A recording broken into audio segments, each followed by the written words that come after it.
Hello everyone, and welcome to my YNR Official 24 channel. Nikki Newman finally reaches the breaking point and threatens Victor with the one thing he never believed she would truly do: walk away from him forever, and it all explodes after yet another brutal display of Victor's cruelty, a pattern of control, manipulation, and ruthless decision-making that leaves emotional casualties scattered across the Newman family like shrapnel, and as the walls of the Newman ranch seem to close in, Nikki stands there trembling but resolute, her voice shaking with years of pain as she confronts the man she has loved, left, returned to, defended, and sacrificed for more times than anyone can count. And in that moment, the past crashes into the present as every betrayal, every power play, every time Victor chose victory over compassion floods the room. Because this isn't just about one cruel act or one cold decision. It's about a lifetime of being second to his obsession with control. And Nikki finally makes him hear it, telling him that the man she married promised protection and partnership but delivered fear and domination, that his cruelty has poisoned not only their marriage but their children's lives. And as Victor scoffs at first, dismissing her words as emotional dramatics, Nikki drops the bombshell that freezes even the mighty Victor Newman in his tracks. She is prepared to file for divorce, and not as a bluff, not as a temporary separation meant to scare him, but as a final act of self-preservation, because she can no longer be complicit in the harm he causes. And suddenly the balance of power shifts, because Victor has always believed Nikki was his constant, his anchor, the one person who would never truly abandon him. And now that certainty shatters, sending ripples through Genoa City as news spreads like wildfire,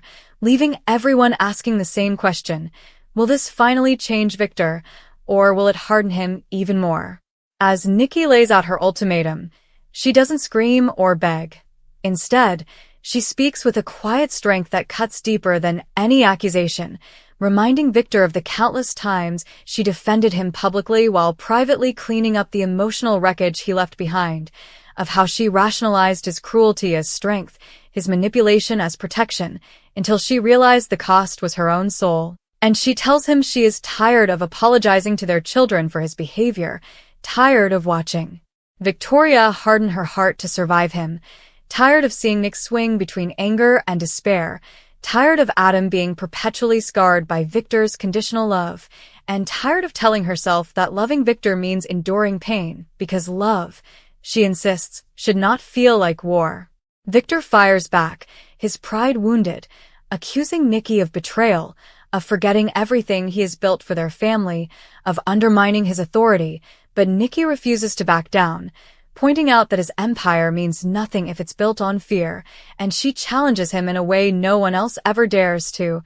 asking him who he is without his enemies, without his schemes, without the constant need to dominate everyone around him. And for a brief, fleeting moment, Victor is silent, because the truth is he doesn't know, and that silence terrifies him more than any threat. Around them, Genoa City reacts in shock and disbelief as Victoria struggles to process the idea of her parents' marriage finally collapsing, torn between loyalty to her father and admiration for her mother's strength, while Nick quietly supports Nikki, telling her he's proud of her for choosing herself, even as he fears what Victor will do when cornered. And Adam, ever the outsider, watches with a mix of hope and skepticism, wondering if this is finally the moment Victor is forced to confront the damage he's done, or if he'll simply double down and lash out, because Victor Newman does not lose gracefully. Meanwhile, the whispers begin, at Newman Enterprises, at society, at Crimson Lights, as allies and enemies alike speculate whether this threat of divorce is real,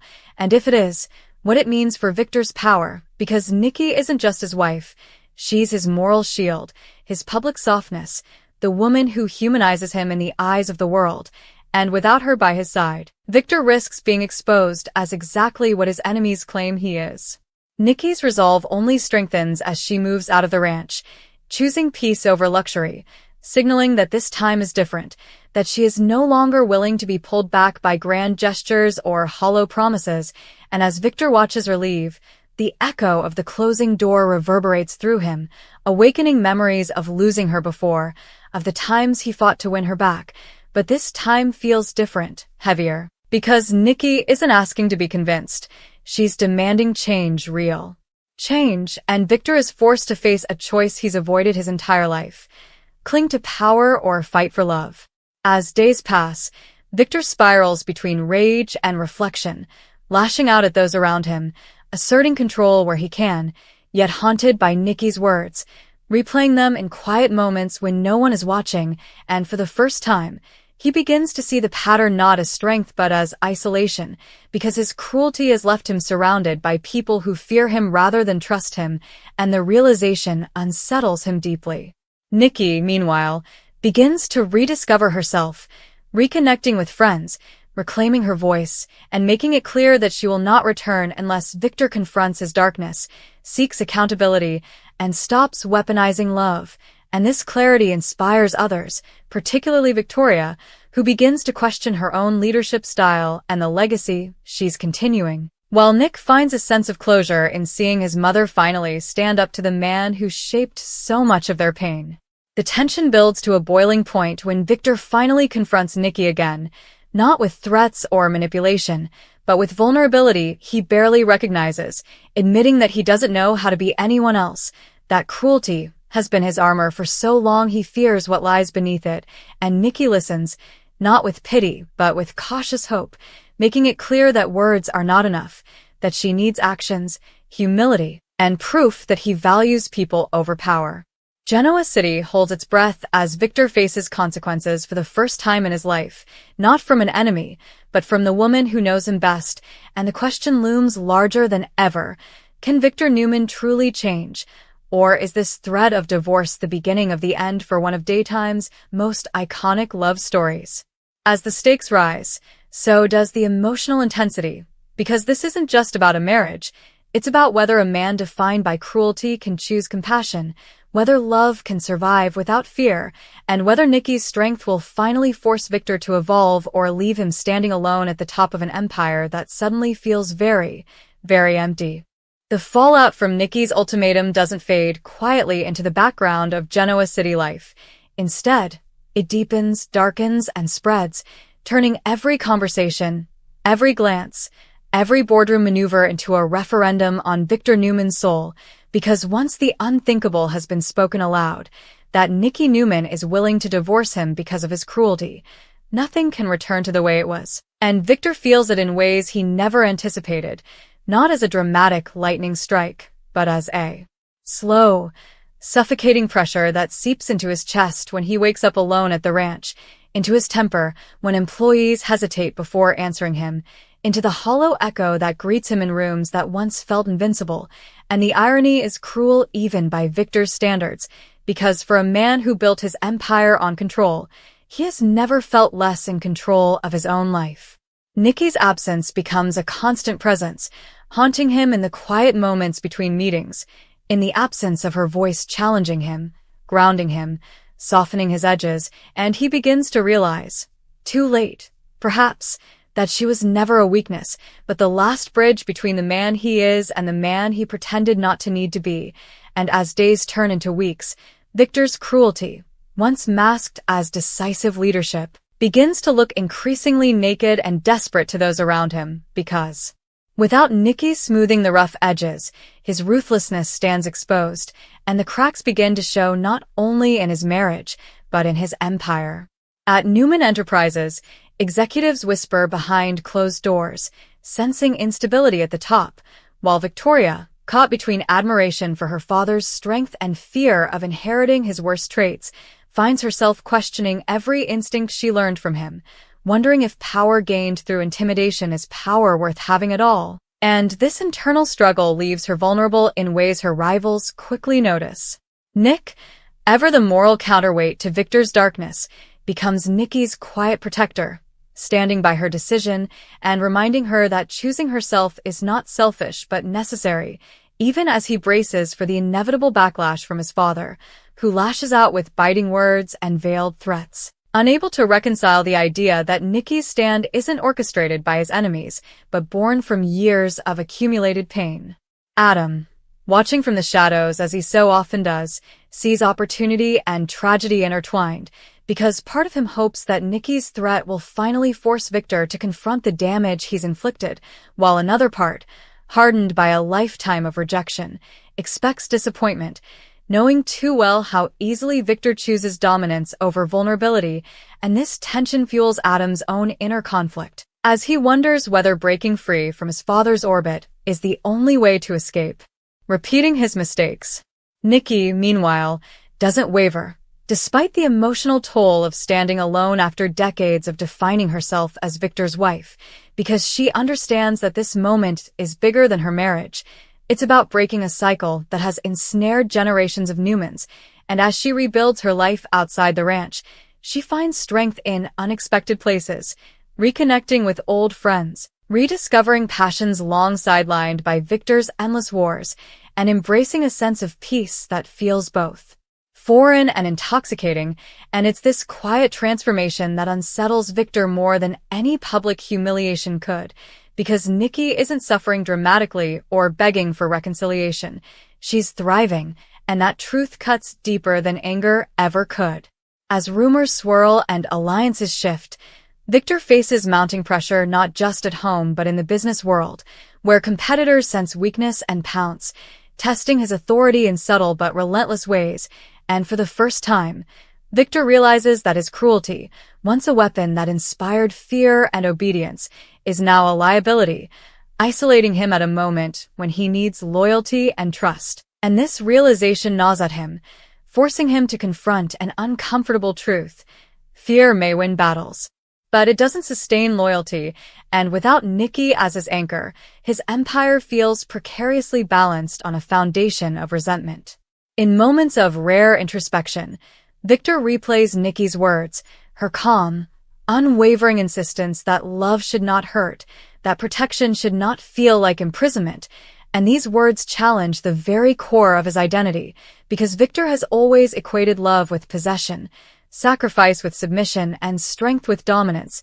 and the idea that these beliefs could be wrong leaves him unmoored, questioning not just his marriage, but the narrative he's built about himself as a man who does what must be done, no matter the cost. The turning point comes not in a grand confrontation but in a moment of brutal clarity, when Victor overhears a conversation between two trusted allies questioning whether he's lost his edge, whether his personal turmoil has compromised his judgment, and the realization that his cruelty no longer inspires respect but skepticism hits him like a blow, because Victor Newman cannot tolerate being seen as weak. And yet, he must now confront the possibility that true strength may require something he's avoided his entire life: change. Nikki's resolve is tested when Victor finally approaches her again, not with ultimatums or grandiose promises, but with an uncharacteristic restraint that leaves her wary, because she's seen him perform remorse before, seen him apologize only to revert to old habits once the crisis passed, and she makes it clear that this time, reconciliation will not come from words alone, demanding accountability, transparency, and a willingness to relinquish control, not just over her, but over the lives of their children. And Victor's reaction, hesitation, uncertainty, even fear, confirms just how monumental this shift would be for him. As Genoa City watches, divided between cynics who believe Victor is incapable of change and romantics who cling to the enduring power of NIKKI'S, the stakes rise higher than ever, because this isn't just another cycle of separation and reunion. It's a reckoning, a line drawn in the sand that forces Victor to choose between clinging to the armor that has defined him or risking vulnerability in pursuit of redemption. The emotional ripple effects intensify as Victoria confronts her father, challenging him about the legacy he's leaving behind, asking whether he wants to be remembered as a titan who ruled through fear or a man who learned too late that love requires humility, and her words pierce him in a way few ever have, because they reflect the consequences of his cruelty not in abstract terms, but in the lives of his children. And this confrontation leaves Victor shaken, forced to confront the reality that his influence has shaped not just an empire, but generations of emotional scars. Nikki, sensing the gravity of the moment, doesn't soften her stance, but she does offer a path forward,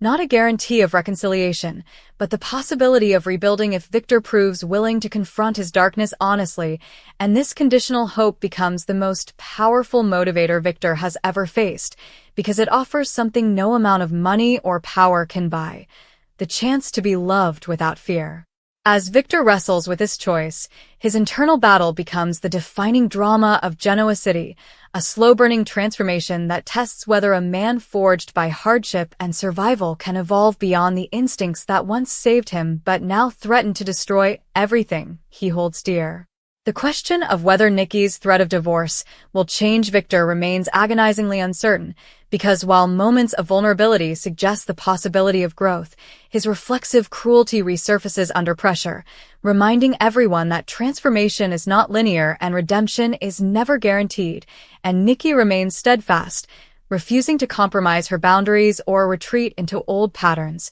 even when loneliness creeps in and the weight of decades shared presses heavily on her heart. As the story unfolds, the true power of Nikki's stand becomes clear, not because it guarantees Victor's change, but because it redefines the terms of their relationship and challenges the narrative that love requires endurance of cruelty, and in doing so, it sends shockwaves through Genoa City, inspiring others to question their own compromises and redefining strength as the courage to walk away rather than the ability to dominate. Whether Victor Newman ultimately rises to meet this challenge or retreats into the darkness of his old ways remains the central question, but one truth is undeniable: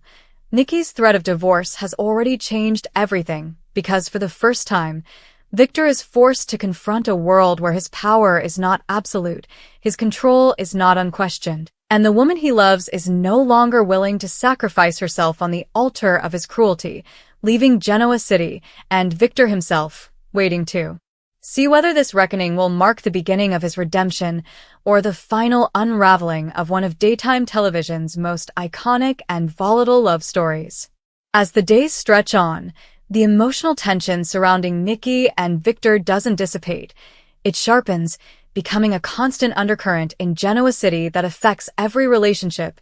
every business deal, and every family gathering, because when a marriage as legendary and volatile as theirs teeters on the edge, it forces everyone to confront uncomfortable truths about loyalty, power, and the cost of loving someone who refuses to change. Nikki's decision to stand firm becomes a quiet revolution, not loud or vindictive, but unwavering. And that steadiness is what truly rattles Victor, because he has always known how to fight anger, how to outmaneuver threats, how to crush open opposition, but he has never learned how to defeat calm resolve, and Nikki's refusal to be drawn into dramatic battles leaves him disarmed in ways he never anticipated. He tries, at times, to revert to old habits, issuing commands, asserting authority, reminding her of everything he has given her. But each attempt only reinforces Nikki's point, because it reveals how deeply ingrained his cruelty and control truly are, and every time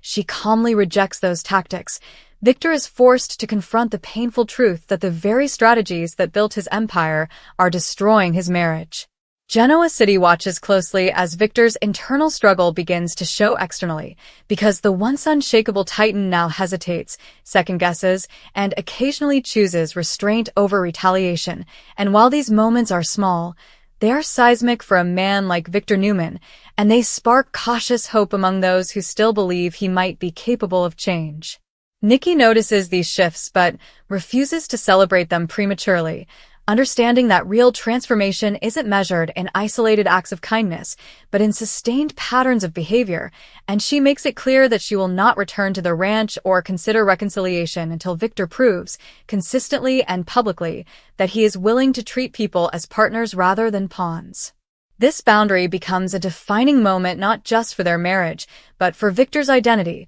because it forces him to operate in a world where his power is no longer unquestioned, where the people he loves are no longer willing to sacrifice their well-being for his approval. The impact on their children continues to unfold in complex, deeply emotional ways, as Victoria finds herself standing at a crossroads, torn between the leadership style she inherited from her father and the values her mother is now embodying, and this tension pushes her to reassess her own approach to power, ambition, and relationships. Nick, Watching his parents' dynamic shift feels a bittersweet mix of relief and sadness, relieved that his mother is finally prioritizing her happiness, but grieving the loss of the family unity he once hoped could exist without fear or manipulation. Adam, meanwhile, experiences the situation as both vindication and loss, because Nikki's stand confirms what he has long believed about Victor's cruelty, yet it